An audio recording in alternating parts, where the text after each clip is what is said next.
මේ ශ්‍රී ලංකා ගුවන් විදුලි සංස්ථාවයි. ජාතියේ සංනිවේදකයා විශ්වාසය සමග පෙරට.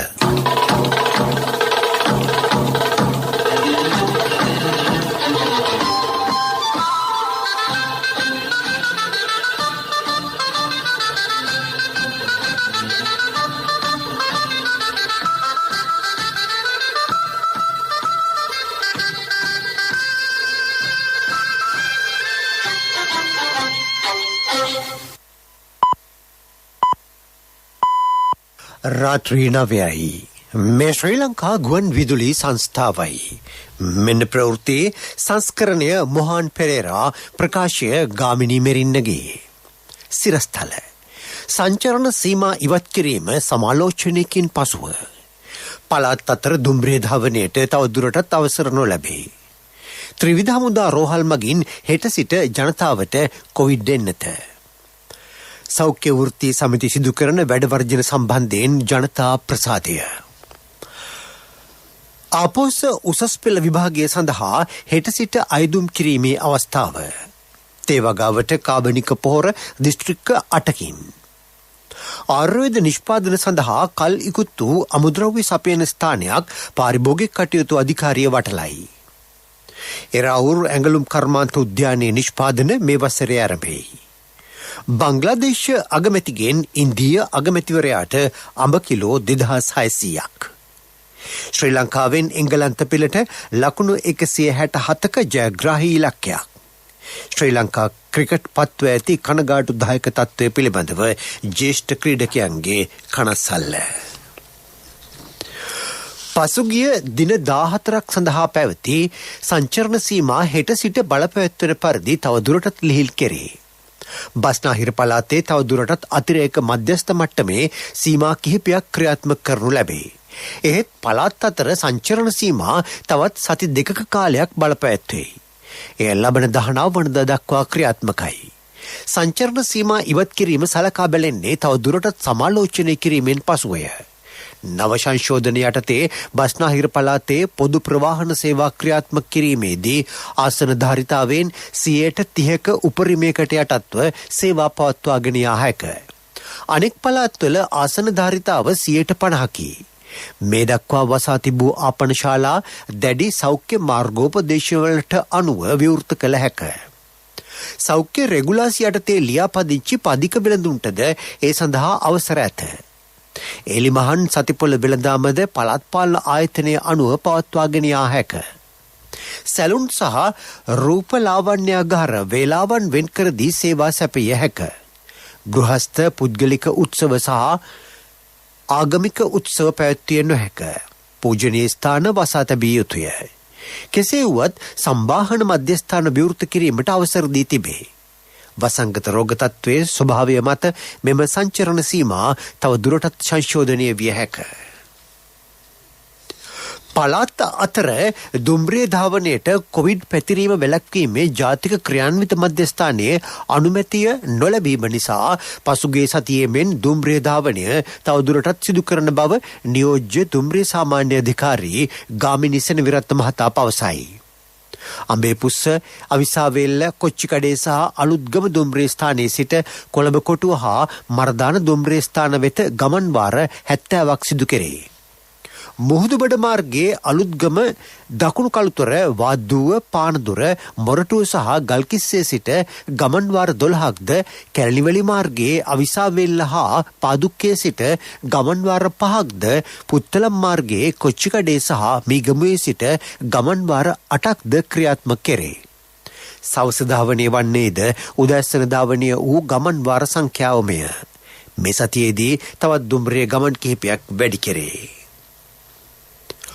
කොවිඩ් ප්‍රභේද සම්බන්ධයෙන් ශ්‍රී ජයවර්ධනපුර විශ්වවිද්‍යාලයේ ලබා දී ඇති පර්යේෂණ වාර්තා පිළිබඳව පසු විපරම් කිරීම ආරම්භ කර ඇතැයි සෞඛ්‍ය සේවා අධ්‍යක්ෂ ජනරාල් විශේෂඥ වෛද්‍ය අසේල ගුණවර්ධන මහතා පවසයි. ඊයේදිනේදී ඔවුන් කරන ලද සාම්පල වලින් සාම්පල 122ක් මීට කලින් තිබ්බ ඇල්ෆා ප්‍රභේදය තමයි හොයාගෙන තියෙන්නේ. 14 දිනකින් ඩෙල්ටා ප්‍රභේදය හොයාගෙන තියෙනවා. කොළඹ 1 සහ කොළඹ 5, කොළඹ 9, කොළඹ 10 සහ 14 යන ප්‍රදේශවලුත් ආල්ල ප්‍රදේශයෙන්ුත් මාතර ප්‍රදේශයෙන්ුත් කිනම්බගෙන් හොයාගෙන තියෙනවා. ඊට අමතරව ජාතික මානසික සෞඛ්‍ය විද්‍යායතනයේ රෝගීන්ගෙන් අපි කීප දෙනෙක්ගෙන් අපි සොයාගෙන තියෙනවා. මෙම සියලුම රෝගීන් එක්කෙනෙක් ඇරෙන්න අනිත් සියලු දෙනාම ප්‍රතිකාර කරලා මේකට ගෙවල් වලටත් ඇවිල්ලා නිරෝධායනය කරමින් සිටින්නේ. එක රෝගියෙක් පමණක් තාම ප්‍රතිකාර ලැබෙමින් සිටිනවා. මාතර සහ ගාල්ල සොයාගත් රෝගීන් ඔවුනුත් ප්‍රතිකාර ඉවර කළා. ඔවුන් දැන් නිවසල නිරෝධායනය කරමින් පවතිනවා. මේ අතර ඇමරිකාවේ නිෂ්පාදිත ෆයිසර් එන්නත් තොගයක් හෙට පෙරවරුවේ මෙරටට ලැබීමට නියමිත බව රාජ්‍ය අමාත්‍ය මහාචාර්ය චන්න ජයසුමන මහතා කීවේය. එම මාත්‍රා 26000ක් මෙරටට ලැබේ. ෆයිසර් එන්නත ලැබෙන දකුණු ආසියාවේ පළමු රට වන්නේද ශ්‍රී ලංකාවයි. විශේෂයෙන්ම සෙල්සියස් අංශක ඍණ 70ක උෂ්ණත්වය ගබඩා කරගන්න ඕන නිසා විශේෂ ප්‍රතිපාදන අවශ්‍යයි මේ එන්නත පාවිච්චි කරන්න. නමුත් රාජ්‍ය ඖෂධ නීතිගත සංස්ථාව සහ නාරාහෙම්පිට රුධිර පාරවිලයන මධ්‍යස්ථානයේ එකතුව ඒ සඳහා අවශ්‍ය වන සියලු පහසුකම් ගබඩා පහසුකම් මේ වෙනකොට දියුණු කරලා තියෙනවා. ඒක නිසා ඒ සම්බන්ධයෙන් හොයලා බලපු ෆයිසර් සමාගම අනුමත කරා ශ්‍රී ලංකාව ඔවුන්ගේ එන්නත ලබා ගන්න සුදුසුයි කියලා. ඒ අනුව හෙට උදෑසන මාත්‍රා 26000ක් ෆයිසර් එන්නතෙන් අපිට ලැබෙනවා. ඒ වගේම ලබන සතියේ තවත් 26000කුත් ජූලි මාසේ 3 වෙනි සතියේ 60000ක් සහ 4 වෙනි සතියේ 90000ක් හැටියට ලක්ෂ 2කට වැඩිය ෆයිසර් එන්නත් ප්‍රමාණයක් අපේ රටට ලැබෙන්න නියමිතයි. ත්‍රිවිධ හමුදා රෝහල් වලින් සියලු ජනතාවට කොවිඩ් එන්නත ලබා දීමේ වැඩසටහනක් ආරම්භයි. වයස අවුරුදු 30ට වැඩි පුද්ගලයින්ට නාරාහෙම්පිට, වේරහැර, පනාගොඩ, ගුවන්පුර හා වැලිසර යන ත්‍රිවිධ හමුදා රෝහල්වලදී හෙට පෙරවරු 8:30 සිට පස්වරු 4:30 දක්වා එන්නත ලබා දීම සිදු කෙරේ. වයස අවුරුදු 60ට වැඩි අයට යාපනය, මුලතිව්, කිලිනොච්චිය, දියතලාව, අනුරාධපුර, කටුනායක, ගාල්ලකොටුව හා ගාල්ල, නිල්වලා යන යුද හමුදා කඳවුරුවලදී එන්නත් ලබා දීම සිදු කෙරේ. ඕනෑම අයෙකුට මෙම ස්ථානවලින් එන්නත ලබා ගත හැක. එන්නත් කරණය වේගවත් කිරීමේ අරමුණින් මෙම පියවර ගෙන තිබේ. මේ ප්‍රවෘත්ති ශ්‍රී ලංකා ගුවන් විදුලි සංස්ථාවෙන්. ශ්‍රී ලංකා ඉන්ෂුරන්ස් පියකුමින් මවකමින්.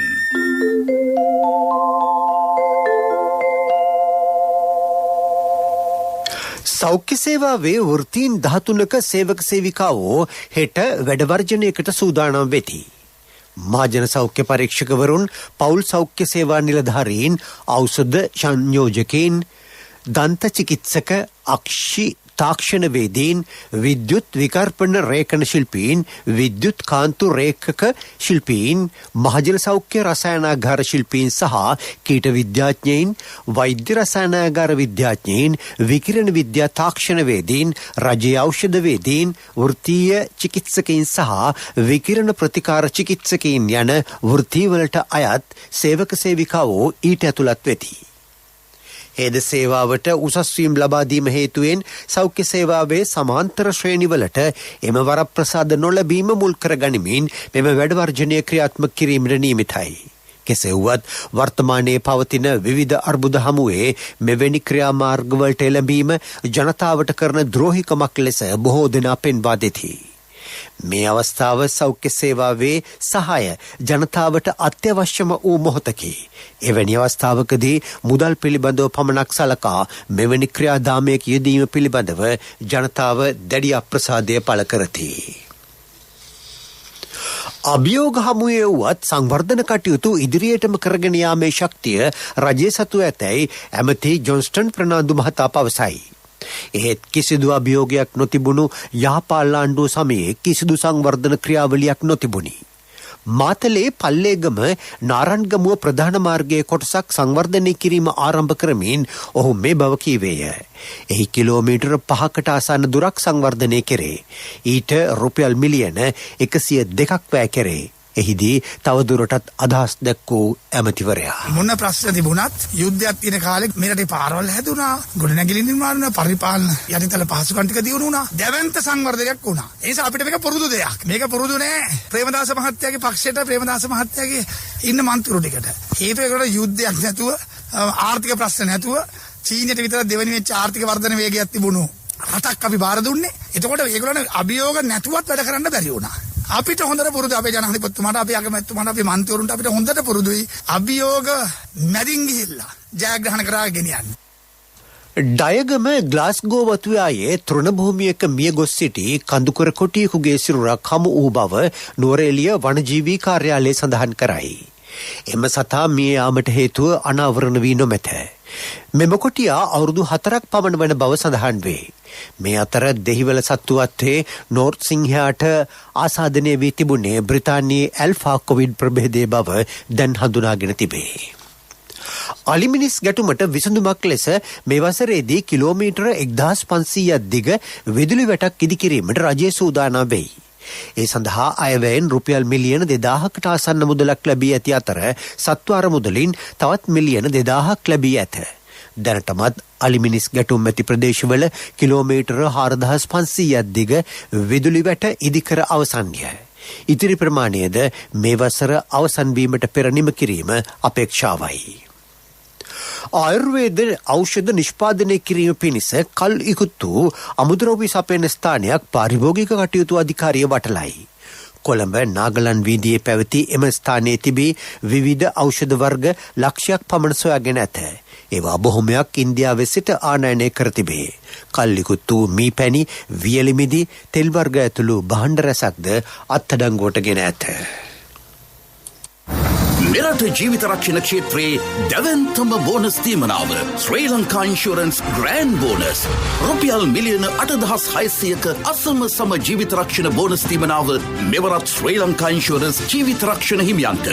මෙම තීමනාව රක්ෂණ ක්ෂේත්‍රයේ දැවැන්තයා ශ්‍රී ලංකා ඉන්ෂුරන්ස් වෙතින්ම පමණයි. වැඩි විස්තර සඳහා අමතන්න 0112 357 357 ශ්‍රී ලංකා ඉන්ෂුරන්ස් පියකුමින් මවකමින්. ප්‍රමුඛ පුවත ඔබ වෙත ගෙනෙන්නේ සෑම ගෙදරකම සිටිය යුතු වෙද මහත්මයා සිද්ධාලේප.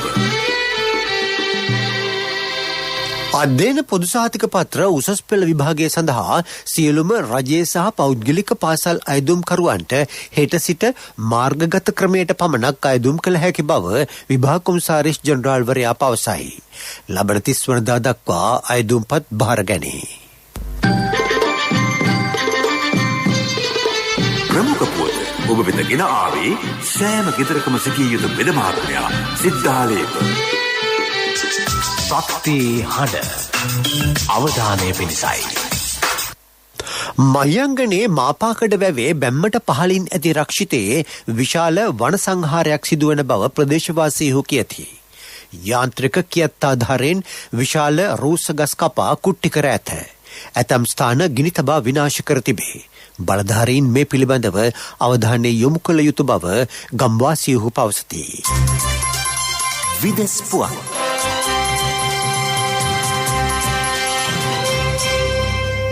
පිලිපීනයේ හමුදා ප්‍රවාහන ගුවන් යානයක් අනතුරට ලක්වීමෙන් මියගිය සංඛ්‍යාව 45ක් දක්වා ඉහළ ගොස් තිබේ. අනතුර සිදුවන අවස්ථාවේ 90කට වැඩි පිරිසක් එහි සිට ඇත. 47 දෙනෙකු තුවාල ලබා බේරාගෙන තිබේ. තවත් 17 දෙනෙක් අතුරුදන්ව සිටිති. මියගිය අය අතර සාමාන්‍ය වැසියෝ 2 දෙනෙක්ද සිටිති. ඉන්දීය අගමැතිවරයාට සුවදතාවය පළ කිරීමේ අරමුණින් බංග්ලාදේශ අගමැතිනි ෂෙයික් හසීනා මහත්මිය අඹ කිලෝ 2600ක් නරේන්ද්‍ර මෝදි මහතාට ත්‍යාගයක් ලෙස පිරිනමා තිබේ. අඹ යනු දෙරට අතර මිත්‍රත්වයේ සිහිවටනයක් බව බංග්ලාදේශය කියයි. අඹ පෙට්ටි 260ක් රැගත් බංග්ලාදේශ ට්‍රක් රථය අද දහවල් බංග්ලාදේශ දේශසීමා පසු කරමින් ඉන්දියාවට ඇතුළු විය. ඉන්දියාවේ ಭಾರತೀಯ බයෝටෙක් ආයතනය නිෂ්පාදනය කරන කොවැක්සින් කොවිඩ් එන්නත මගින් දරුණු කොවිඩ් ප්‍රභේදවලට හොඳ ප්‍රතිඵල පෙන්වන බව එම ආයතනය කියයි. එමගින් 94කට ආසන්න ඵලදායීතාවයක් පෙන්වයි. මේ අතර ඉරානය 5 වන කොරෝනා රැල්ලකට මුහුණ දී සිටී. ඩෙල්ටා ප්‍රභේදය රට පුරා ව්‍යාප්ත වන තත්ත්වයක් පෙන්눔 කෙරේ. පිරසර සංවර්ධනයක පුවත් සම්පින්ඩනය සංවර්ධන පුවත්. ගාල්ල දිස්ත්‍රික්කයේ වාරිමාර්ග පද්ධතිය වැඩිදියුණු කිරීමේ කටයුතු දැන් ක්‍රියාත්මක බව ගාල්ල දිස්ත්‍රික් වාරිමාර්ග ඉංජිනේරු කාර්යාලය සඳහන් කරයි. ඒ අනුව අමුණු 38ක ප්‍රතිසංස්කරණ කටයුතු දැන් සිදුවෙයි. මේ සඳහා රුපියල් මිලියන 85ක් වෙන් කර ඇත. ක්‍රීඩා පුවත්. ශ්‍රී ලංකාවත් එංගලන්තයත් අතර තුන්වන එක්දින ක්‍රිකට් තරගයේ ජයග්‍රහණයට එංගලන්ත පෙළට ලකුණු 167ක ජයග්‍රාහී ඉලක්කයක් එල්ල වී තිබේ. ශ්‍රී ලංකා පෙළ ඕවර් 41යි පන්දු එකකදී සීලු දෙනා දැවී රැස් කළේ ලකුණු 166ක් පමණි. දසුන් ශානක නොදැවී ලකුණු 48යි. ටොම් කරන් කඩුළු 4ක් බිඳහෙළිය.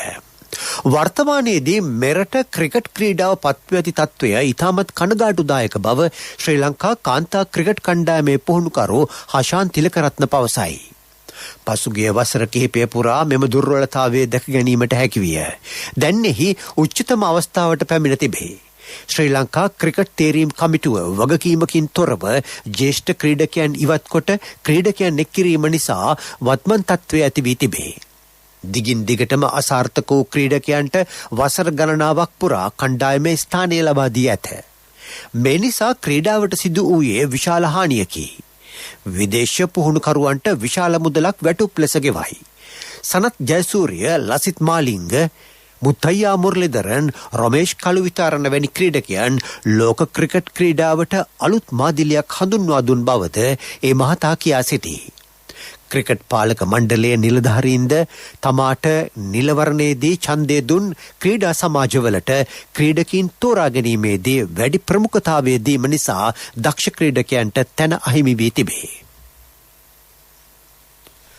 ජූඩෝ ක්‍රීඩාවෙන් ටෝකියෝ ඔලිම්පික් ක්‍රීඩා උළෙලට සුදුසුකම් ලබා සිටින ගුවන් හමුදාවේ කෝප්‍රල් චාමර ධර්මවර්ධන මහතා සැරයන් නිලයකට උසස් කෙරේ. ගුවන් හමුදාපති එයා මාර්ෂල් සුදර්ශන පතිරණ මහතා ඔහුට ක්‍රීඩා භාණ්ඩ කට්ටලයක්ද පිරිනැමීය.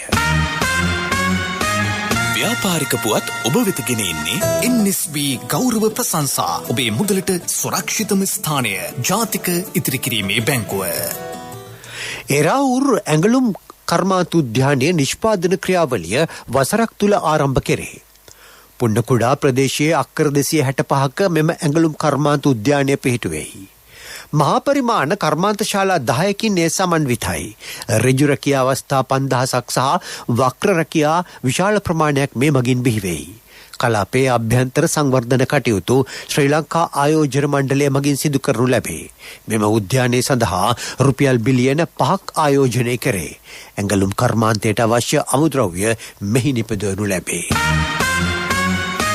ව්‍යාපාරික පුවත් ඔබ වෙත ගෙනාවේ රට වෙනුවෙන් විශිෂ්ට සේවයක් සිදු කළ ජ්‍යෙෂ්ඨ පුරවැසියන් වූ ඔබට පිදෙන උත්තමාචාරයක් ලෙස ජාතික ඉතිරි කිරීමේ බැංකුව NSB ගෞරව ප්‍රශංසා හඳුන්වා දුන්නා. දැන් NSB ගෞරව ප්‍රශංසා සමගින් 6.75ක අවම පොලියක් යටතේ මිලියන 5ක් දක්වා ණය මුදලක් පැය 2කින් ලබා ගන්න. විශ්‍රාමික රාජ්‍ය සේවක ඔබට වයස අවුරුදු 75 දක්වා ගෙවීමේ පහසුකම්ද සහිතයි. ග්‍රිබ් වාර්තා අනවශ්‍යයි. NSB ගෞරව ප්‍රශංසා ඔබේ මුදලට සුරක්ෂිතම ස්ථානය ජාතික ඉතිරි කිරීමේ බැංකුව. ආර්ථික පුවත්. ආවරණය ඔබේ ඕනම අවශ්‍යතාවයකට සුදුසු මූල්‍ය විසඳුම් දෙන එන අය දියුණු වෙන අය එන LOLC සමූහය එන්න දියුණු වෙන්න. තේවගාවට අවශ්‍ය කාබනික පොහොර අවශ්‍යතාව සපුරා ගැනීම උදෙසා මහා පරිමාණයෙන් තේවගා කරන දිස්ත්‍රික්ක 8ක එම පොහොර නිෂ්පාදන මධ්‍යස්ථාන ආරම්භ කෙරේ. එහි පළමුවැන්න අද පස්වරුවේ කෑගල්ල හිඟුල කුඩා තේවතු සංවර්ධන අධිකාරී පරිශ්‍රයේදී ආරම්භුණි. කාබනික පොහොර සැපීම මෙන්ම නිෂ්පාදනය ඒවා භාවිතය පිළිබඳව ගොවින් දැනුවත් කිරීම මෙම මධ්‍යස්ථානය හරහා සිදු කෙරේ. නිපදවන පොහොර පහසු මිලකට ලබාගත හැකියි. මෙම මධ්‍යස්ථාන පිහිටුවීමට කුඩා තේවතු සංවර්ධන අධිකාරියට රුපියල් මිලියන 20ක මුදලක් වැවිලි රාජ්‍ය අමාත්‍යාංශය මගින් ලබා දී ඇත. යුතුයකම් වගකීම් එක්ක සල්ලි ඉතුරු කරන්න ලේසි නෑ. ඔබේ ස්ථාවර තැන්පතට ආකර්ෂණීය පොලියක් හා ආරක්ෂාවක් දෙන්න අපි පොරොන්දු වෙන්නේ ඒකයි. LOLC Finance ස්ථාවර තැන්පතු ඉතිරිය උතුරන්න. 2001 දෙසැම්බර් 13 වෙනි දින නීතිගත කරන ලද LOLC Finance PLC ICRA Lanka limited වෙතින් SLA ස්ථාවර ශ්‍රේණිය ලබා ඇත. 2011 අංක 42 දරන මුදල් ව්‍යාපාර පනත යටතේ ශ්‍රී ලංකා මහ බැංකුවේ මුදල් මණ්ඩලය වෙතින් බලපත්‍රලාභී මුදල් සමාගම.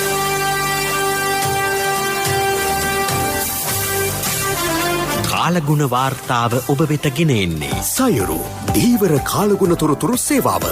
ඔබගේ ප්‍රදේශයට අදාළ කාලගුණ තොරතුරු නොමිලේ එසැනින් ඔබේ ඩයලොග් දුරකථනයට 828 අමතා ලියාපදිංචි වන්න. දීවර හා ජලජ සම්පත් දෙපාර්තමේන්තුව සහ කාලගුණ විද්‍යා දෙපාර්තමේන්තුවේ ඉදිරිපත් කිරීමකි. සයුරු සමග සුරැකීම. බස්නාහිර සබරගමුව පළාත්වලත් ගල්ල හා මාතර දිස්ත්‍රික්කවලත් ඇතැම් ස්ථානවලට මිලිමීටර් 100 ඉක්ම වූ ගිගුරුම් සහිත වැසි ඇතිවිය හැකි බව කාලගුණ විද්‍යා දෙපාර්තමේන්තුව අනතුරු අඟවයි. එමෙන්ම මඩකලපුවේ සිට පොතුවිල් හරහා හම්බන්තොට දක්වා වන ගැඹුරු හා නොගැඹුරු මුහුදු ප්‍රදේශ ආශ්‍රිතව පවතින ක්‍රියාකාරී වලාකුළු පද්ධතිය නිසා එම මුහුදු ප්‍රදේශවල වැසි හෝ ගිගුරුම් සහිත වැසි ඇතිවේ. වැසි සමග සුළඟේ වේගය පැයට කිලෝමීටර 80ක් දක්වා ඉහළයයි. එම මුහුදු ප්‍රදේශ ෂණිකව රළු විය හැක. ඒ ආශ්‍රිතව දීවර හා නාවික කටයුතු වලින් වළකින්නයි කාලගුණ විද්‍යා දෙපාර්තමේන්තුව ඉල්ලීමක් කරයි. මේ පිළිබඳ තවදුරටත් අදහස් දක්වන එම දෙපාර්තමේන්තුවේ අධ්‍යක්ෂ ජෙනරාල් අතුල කරුණාරත්න මහතා. කෙසේ නමුත් මේ වර්ෂාවේ තියෙන විශේෂත්වය තමයි తాවකාලිකව තද සුළං ඇතිවීමේ හැකියාවන් තියෙනවා. එතකොට මේ සුළඟේ වේගය පැයට කිලෝමීටර් 70-80 දක්වා ඉහළ යෑමේ තත්ත්වයන් තියෙනවා. ඊට අමතරව වැසි සමග අකුණු අනතුරු ඇතිවීමේ තත්ත්වයන් තියෙන්න පුළුවන්. ඉතින් මේ පිළිබඳ ජනතාව අවධානය යොමු කරන්න කියන එක තමයි විශේෂයෙන්ම අපි ජනතාවගෙන් ඉල්ලා සිටින්නේ.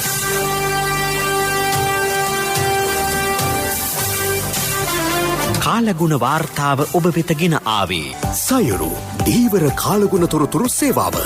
ඔබගේ ප්‍රදේශයට අදාළ කාලගුණ තොරතුරු නොමිලේ එසැනින් ඔබේ ඩයලොග් දුරකථනයට 828 අමතා ලියාපදිංචි වන්න. දීවර හා ජලජ සම්පත් දෙපාර්තමේන්තුව සහ කාලගුණ විද්‍යා දෙපාර්තමේන්තුවේ ඉදිරිපත් කිරීමකි. සයුරු සමග සුරැකීම. රාත්‍රී ප්‍රවෘත්ති අවසන් කිරීමට යාලිත් සිරස්තල. සංචරණ සීමා ඉවත් කිරීම සමාලෝචනයකින් පසුව. පළාත් අතර දුම්රිය ධාවනයට තවදුරටත් අවසර නොලැබේ. ත්‍රිවිධ හමුදා රෝහල් මගින් හෙට සිට ජනතාවට කොවිඩ් එන්නත. සෞඛ්‍ය වෘත්තීය සමිති සිදු කරන වැඩවර්ජන සම්බන්ධයෙන් ජනතා ප්‍රසාදය. ආපොස් උසස් පෙළ විභාගය සඳහා හෙට සිට අයදුම් කිරීමේ අවස්ථාව. තේ වගාවට කාබනික පොහොර දිස්ත්‍රික්ක 8කින්. ආයුර්වේද නිෂ්පාදන සඳහා කල් ඉකුත් වූ අමුද්‍රව්‍ය සපයන ස්ථානයක් පාරිභෝගික කටයුතු අධිකාරිය වටලයි. එරාවුරු රැඟුළුම් කර්මාන්ත උද්‍යානයේ නිෂ්පාදන මේ වසරේ ආරම්භයි. බංග්ලාදේශ අගමැතිගෙන් ඉන්දිය අගමැතිවරයාට අඹ කිලෝ 2600ක්.